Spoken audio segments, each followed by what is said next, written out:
예정입니다. 서울의 지금 기온은 29.5도입니다. 아나운서 임수민이었습니다. 6시 뉴스를 마칩니다. 6시 5분입니다. KBS.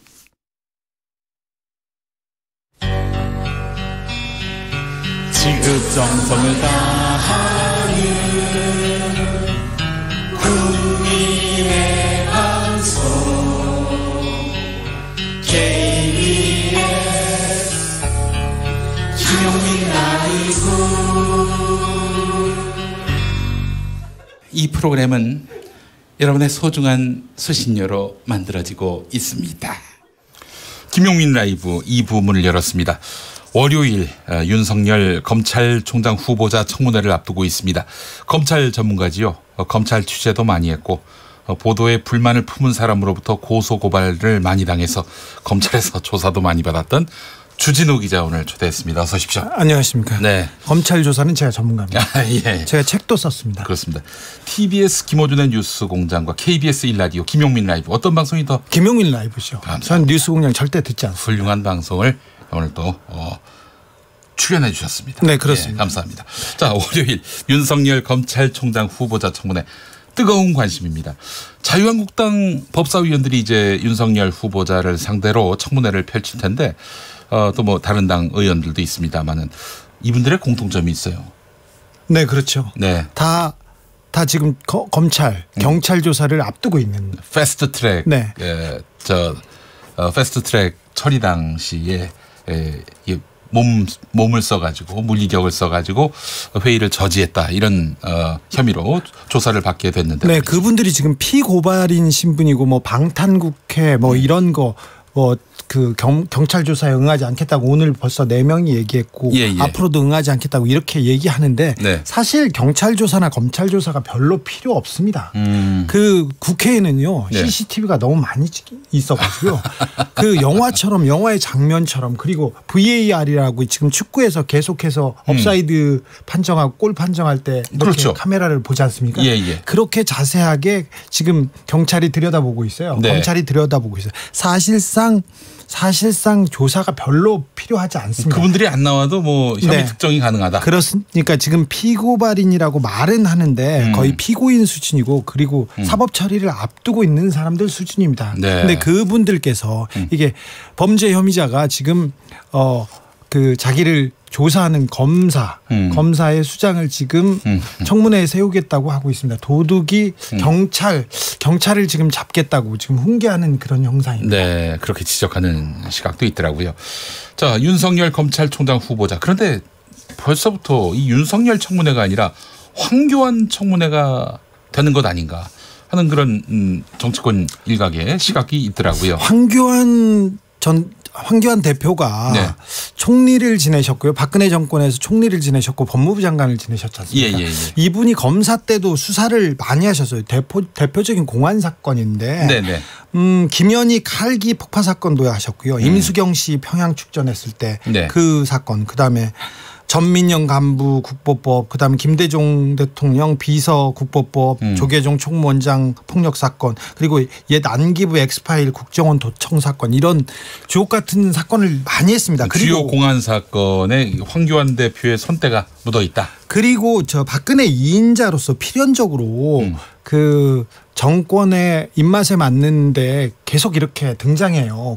그리고 또 문제가 될 만한 사건마다 이렇게 등장해서 네. 거의 포레스트 교환 수준이세요. 그래서 모든 윤석열의 의혹은 황교안으로 이렇게 치환된다. 그 대신해서 대답할 수 있다. 이런 얘기가 지금 여의도에서 지금 퍼져 있습니다. 예. 병역만 해도 윤석열 검찰총장이 후보자가 본인에 대한 의혹은 거의 없습니다. 그래서 부인이나 처갓집 얘기 계속 그런 얘기만 듣지 않습니까? 예, 윤석열 후보자의 경우. 병역 같은 경우는 네. 병역은 면제를 받으셨어요. 부동시로. 네. 부동시가 양쪽 눈이 시력 차이가 많이 나서 이렇게 네. 원만하게 원활하게 그 생활을 할 수 없다 이런데 네. 이 부동시 면제자는 사실 많아요. 네. 김황식 전 국무총리가 부동시로 면제를 받았고요. 제 친구 중에서도 있습니다. 그런데 예. 단맞은 면제는 없거든요. 그 황교안 대표의 병역 면제 이유였던 황마진, 황마진이 아니라 단마진 이런 식으로 이렇게 예. 좀 그 치환이 가능해서 황교안 청문회가 되지 않나 이렇게 생각합니다. 그런데 저는 특별히 삼성 관련해서 황교안의 의혹이 쏟아지지 않을까 이런 생각해 봅니다. 아 그래요. 그 예전에 말이죠. 황교안 국무총리가 그 삼성으로부터 떡값을 받았다 이런 설이 있었고 그걸 한국일보가 보도했단 말이죠. 근데 결국에는 그는 사실이 아닌 것으로 드러났고 한국일보가 재판에서 진 걸로 알고 그래서 있습니다. 돈을 물어줬는데 사실은 2007년에 삼성 비자금 사건 김용철 변호사라는 기억하죠. 그렇죠. 삼성의 법무팀장이었는데 삼성을 생각한다라는 책의 저자. 네, 그렇습니다. 그분이 삼성이 경제 민주주의를 너무 해치고 있어서 이거는 바로 잡아야 된다고 하면서 폭로를 합니다. 진실을 폭로하는데 그때 떡값을 받은 검사들이 많다. 너무 많은 검사들이 요직에 있어서 이게 문제가 된다고 하면서 했는데 정작 검사 이름은 잘 안 밝히는 거예요. 아, 김용철 변호사가. 네. 그런데 유일하게 자기가 떡값을 주었다. 그래서 증명할 수도 있다 하면서 밝힌 사람이 황교안이었어요. 네? 황교안. 정말이요? 네. 김용철 변호사가 이 떡값을 준 직접 검사, 줬습니다. 직접 준 검사가 황교안 검사였다. 네, 검사라고 얘기했습니다. 그때는 99년 사건이니까 지금 공소시효는 지났으나 99년에 삼성 수뇌부 그러니까 구조조정본부의 수뇌부들이 성상납 난교 파티를 했어요. 아이고, 최근에 그 원주 김학의 사건하고 비슷하다고 보면 되는데 그래서 그때 이제 불려갔던 아가씨하고 그때 그 갔던 그 마담이 삼성이 너무 돈은 주지만 너무 난잡하고 너무 때린다 이렇게 해가지고 그 초등학교 친구한테 친구가 검사였어요. 그래서 그 고발을 하죠. 그래서 북부지청에서 수사를 합니다. 북부지청에서 수사를 하는데 북부지검. 그렇죠. 북부지검. 그런데 워낙 중요한 사람들이 수사를 받고 있어서 구조본이 발칵 뒤집혔고요. 그래서 그때 법무팀장이던 김용철 변호사 갑니다. 그때 부장이 황교안이었고 그때 북부지검의 부장이 그 부서원들이 5명 6명이었었는데 담당 검사는 김아무개라고 굉장히 지조가 있는 검사였어요. 근데 가서 김용철 변호사가 그때 SS 상품권을 황교안 부장한테는 300만 원어치 주고 부장들한테는 5명 해서 곱하기 150만 원어치 상품권을 줬어요. 그러면서 수사하고 고생하는데 얼마나 고생하느냐 사모님들 옷이나 사줘라 이렇게 하면서 상품권을 줬어요. 그런데 이거를 어떻게 뭐 나눠준 겁니까 아니면은 황교안 부장한테 줬죠. 그 대표한테 줬죠. 그래서 수사가 어찌 됐는지 상품권 때문에 그런지 아닌지는 모르나 수사가 잘 마무리됐습니다. 마무리되자마자 그 이제 무마가 된 거죠. 무마가 됐습니다. 그랬더니 김용철 변호사가 고생 많았다. 사모님들 옷은 해줬냐? 그러니까 그 검사들이 무슨 옷이요? 이렇게 얘기한 거예요. 그러니까 떡값을 줬는데 황교안 부장이 다 입을 씻어버린 거죠. 본인이 다 본인이 먹은 거죠. 혼자서 먹고 부하 검사들 거를 부하 검사들한테는 안 내려줬어요. 이 얘기 사실 처음 듣는데 처음 하시는 얘기입니까? 뭐 사석에서는 좀 했으나 뭐 공중파나 이런 데서는 처음이었죠. 언론에서는. 지금 처음 말씀하시는 거예요? 네. 근데 제가 증명할 수 있는 것이 김용철 변호사가 그때 진술서를 이렇게 쓰셨어요. 그리고 이 부분에 대해서 검찰 조사도 받았고요. 거기에다도 서류도 남겨놓았어요. 그래요? 네. 그러면은 검찰이 왜 그걸? 자, 그런데 그래서 그때 임채진 검찰총장이 황교안 그 검사에게 인사상 불이익도 줬다고 저는 확인했어요. 자, 그래서 근데 아무튼 그 김용철 변호사가 검사 선후배들에 대해서 얘기하는 거를 꺼리는데 이 얘기를 하자마자 2007년에 황교안 총리의 떡값 얘기를 하자마자 검찰 내부에서도 그 얘기가 맞다 이런 얘기가 다 들어와가지고요. 그때 이제 부하 직원의 상품권을 떼어먹은 검사 이걸로 유명했었습니다. 황교안 대표가 부하 직원의 상품권을 그 상품권 수수도 잘못된 거지만 그 수수한 상품권을 부하에게 나누지 않고 본인이 다 가졌다. 그렇습니다. 이게 저 여의도 여의도까지는 퍼지진 않았으나 서초동 그 검찰 내부에서는 이렇게 파다했어요. 네. 그래서 이 문제를 한국일보에서 취재를 해서 기사를 썼는데 그 얘기를 한국일보에서 취재해서 보도를 냈군요. 그런데 황교안 전 총리가 네. 이 내용을 알면서 자기가 법무부 장관이고 그 총리였지 않습니까? 예. 그래서 2015년에 판결이 마무리가 됐는데 네. 그러니까 자기가 박근혜 대통령 집권 시기에 재판을 열어서 네. 자기가 유리한 대로 조금 정리했다는 소송 사기까지 볼 수 있는 이런 일이 있었습니다. 소송 사기라면 이제 한국일보 재판에서 그렇죠. 황교안 대표가 이겼는데 분명히 황교안 대표가 상품권을 받았고 네. 그런 금품 수수 의혹이 있는데 자기는 아니라고 이렇게 고소를 해서 돈까지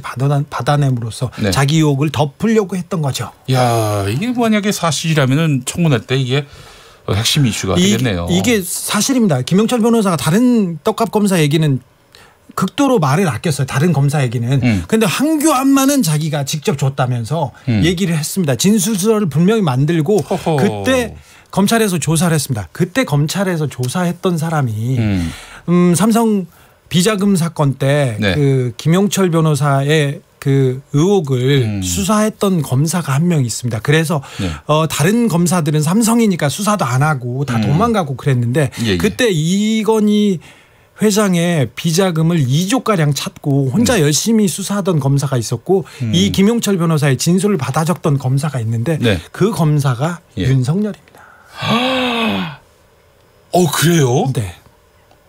그러니까 윤석열 그 검사는 그 이 사안을 다 알고 있겠네요. 알겠죠. 그거는 뭐 저는 잘 모르겠습니다만 네. 김영철 변호사 분명히 진술을 했고 검찰에 가서 진술을 했고 떡값 검사에 대한 인사가 났는데 네. 그 부분에 대해서 임채진 총장이 그 당시 검찰총장이 그 김영철 변호사의 진술을 가지고 인사할 때 그 생각하고 관여의 정도에 따라서 이렇게 인사를 했던 것을 기억하고 있습니다. 네. 김영철 변호사가 그때 삼성 비자금 의혹을 제기했을 때 제가 그때 그 기사를 제일 먼저 썼고요. 네네. 그리고 김영철 변호사와 천주교 정의구현 사재단에서 얘기했던 그 삼성의 그 불법 탈법적인 행위에 대해서 제가 제일 먼저 고발한 사람이기 때문에 네네. 저도 증인이기도 합니다. 이거 지금 방송에서 이 말씀하셨는데 황교안 대표가 법적으로 하는 건 저는 두렵지 않고요. 이게 사실인데요. 그래요? 네, 사실입니다. 법적 제소를 해도 뭐 대응할 수 있다. 그러면요. 네. 네, 환영합니다. 언제든지. 알겠습니다. 황교안 대표 관련해서 의혹이 또 있습니다. 오늘 아침 그 한겨레 단독으로 보도된 내용인데요. 박근혜 정부 당시에 정보경찰의 불법 선거 개입 보고서가 당시 황교안 국무총리에게도 보고되었다. 총리실에 보고되었다. 이런 내용인데 네. 이에 대해서 황교안 대표는 나는 그 문건이 있는지 전혀 모른다. 그리고 보고받은 적도 없다. 이렇게 얘기를 했습니다. 그때 총리 시절에 정보 경찰들이 선거 개입 정보, 네. 선거 관련 정보 그리고 정치 관련 정보를 수집해서 이건 불법입니다만 수집해서 올려보낸 그 보고한 데가 경찰청장뿐만 아니라 총리실이었습니다. 총리실로 네. 많이 갔기 때문에 그 내용이 굉장히 많은 부분이 수집돼 있어요. 네. 본인이 안 봤다고 하는지는 모르나 네. 총리실에 정보경찰의 불법 사찰 증거들이 계속 보고된 것은 사실입니다. 총리실에 보고됐는데 총리실에 보고한 건 총리실 고위 공직자들 보라고 보낸 거라기보다는 황교안 총리가 보라고. 아니요. 총리한테 이렇게 보고됐을 가능성이 매우 높은 것으로 저도 취재를 통해서 알고 있습니다. 이거는 몇 년 전부터 있었던 일인데 경찰 정보하는 사람들도 그렇고요. 그렇습니다. 경찰청장들은 2명이 기소됐고 1명은 구속돼 있는데요.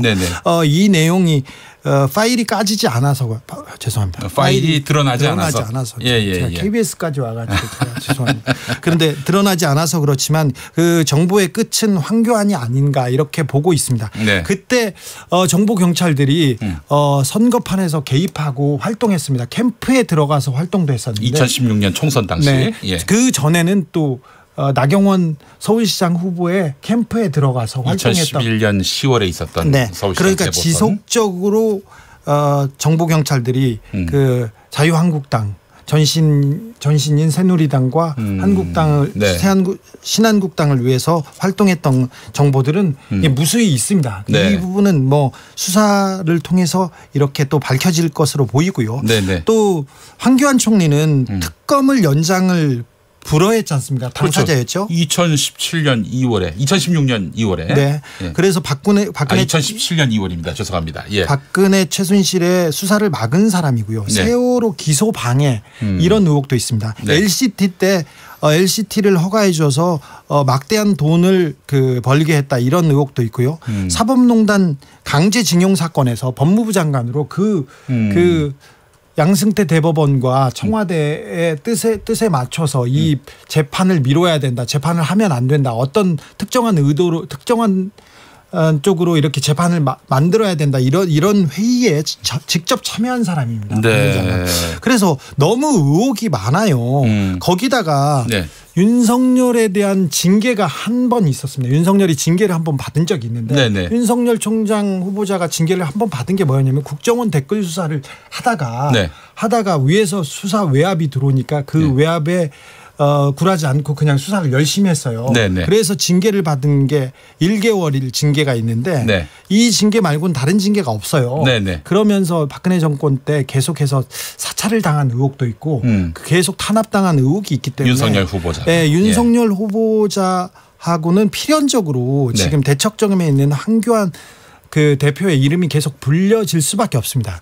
그래서 윤석열 청문회는 황교안 청문회가 될 것 같습니다. 아, 그래요. 알겠습니다.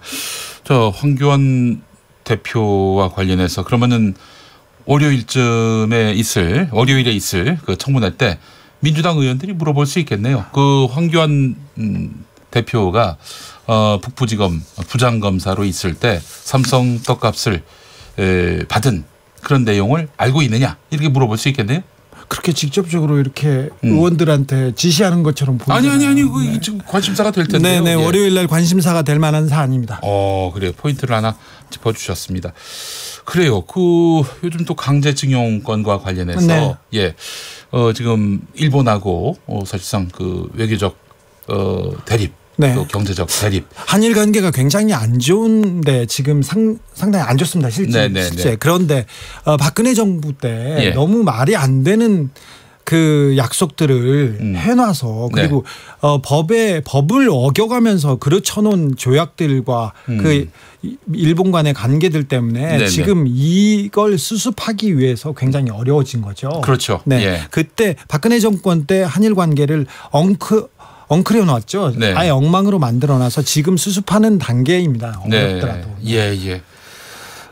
그런 어려운 상황에 놓여가지고 지금 야당에서는 공세의 고삐를 쬐고 있는 그런 상황인데 윤석열 검찰총장 청문회 때 또 다른 논점이 생긴 것 같아요. 네. 자유한국당은 이미 윤석열 검찰총장 지명에 대해서 코드 인사다. 문재인 정권의 하수인이다. 이러면서 불편한 기색을 드러낸 바 있는데 청문회를 통해서 황교안 대표와 관련한 의혹이 불거지면은 야당 탄압 프레임을 들고 나오지 않겠는가?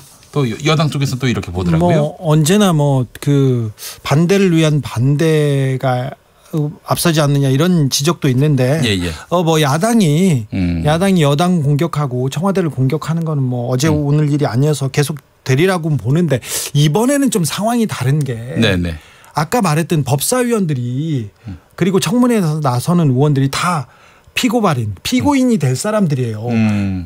까딱 잘못하면 그분들은 출마를 하지 못합니다.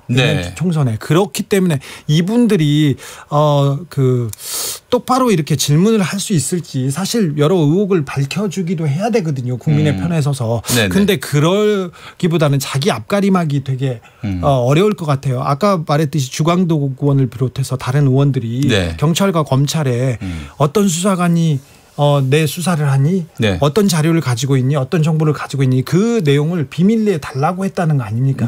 벌써 조금 문제가 있죠. 그리고 사법농단에서 법사위원들이 새누리당 의원들 지금 자유한국당 의원들 다수가 임종원, 양승태 사법부에 재판 청탁을 한 의혹들이 있는데 이 부분도 걸려 있어요. 그래요? 네, 사실 자한당 국회의원들은 너무 많이 걸려 있어서 이분들이 제대로 그 국정 아니 지금 그 법사위원들 상당수가 사법농단 건하고 또 연관돼 있다? 그럼요. 그래? 그 처음 듣는 얘기인데? 그것도 지금 재판에 진행 중입니다. 그래요? 네. 우리가 알지 못했다 뿐이지 그렇게 재판 속에서 이분들의 이름이 거론되고 있다? 네. 임종원 공소장에서 양승태 공소장에서 다 찾아볼 수 있는 이름들이고요. 허허. 지금 재판 과정에서 1명씩 2명씩 드러나고 있습니다. 이번 정치권에 특별히 내년 총선 때 특별히 정치권의 물갈이가 거셀 것으로 보는데 검찰발 물갈이는 불가피할 것으로 보입니다. 이것이 청문회 때문이 아니고 자유한국당이나 자유한국당이 패스트트랙 국회 선진화법에서 이제 폭력으로 회의를 막고 폭력으로 의사 진행을 막는 이런 일은 없애야 된다면서 만들어놓은 법이에요. 이거는 국민들 앞에서 국민들이 만든 국회가 만든 법이기 때문에 이것은 검찰도 따라야죠. 엄중히 수사해야 되는 게 맞습니다. KBS 1라디오 김용민 라이브에서 처음 말씀하셨어요. 주진우 기자. 황교안 현 자유한국당 대표가 서울 북부지검 검사로 있을 때 삼성의 떡값을 수령했고 김용철 변호사로부터 당시 삼성 법무팀장 상품권 SS 상품권 그 상품권을 받았고 부하한테 준 것도 본인이 다 드셨던 그래 이제 사실 받는 것도 문제인데 이 대표로 받은 것을 배달 사고 내셨죠. 부하하고 나누지 않았다. 뭐 이런 지금 의혹을 제기하셨는데 이것이 또 입증 가능하다고 말씀하셨어요. 또 이 당시 수사 검사가 윤석열 검사였다. 알겠습니다. 작은 아이님 이거 특종인데라고 말씀하시고 장아니에스님 우리 남편 황교안 대표가 주진호 기자 고발할까 걱정이라네요. 고발이 아니라 고소지요. 고소한다면. 저도 걱정이지만 박근혜 이명박 전 대통령한테도 받았는데 하나 더 온다고 해서 뭐 달라질 일 없습니다. 알겠습니다. 입증에 대한 책임을 지금 지게 되셨어요. 그렇습니다. 이하늘님 이런 큰일이 왜 그동안 보도가 안 됐는지 모르겠습니다. 박근혜 정권이었잖아요. 그리고 황교안 대표가 계속해서 영향력을 갖고 있기 때문에 집권 초기부터 뭐 장관, 국무총리 했으니까요. 5383번 쓰시는 분 월요일 청문회에서 자유한국당은 질문하기가 두렵겠네요. 공격은커녕 수비하기도 벅차겠어요. 이렇게 말씀을 해 주셨습니다. 주진우 기자님 오늘 함께해 주셔서 감사합니다. 감사합니다. 자, KBS 교통정보센터 가기 전에 라디오 정보센터부터 가보겠습니다. 정한나 씨가 준비하고 있습니다. 최근 불거진 일본의 경제보복 조치와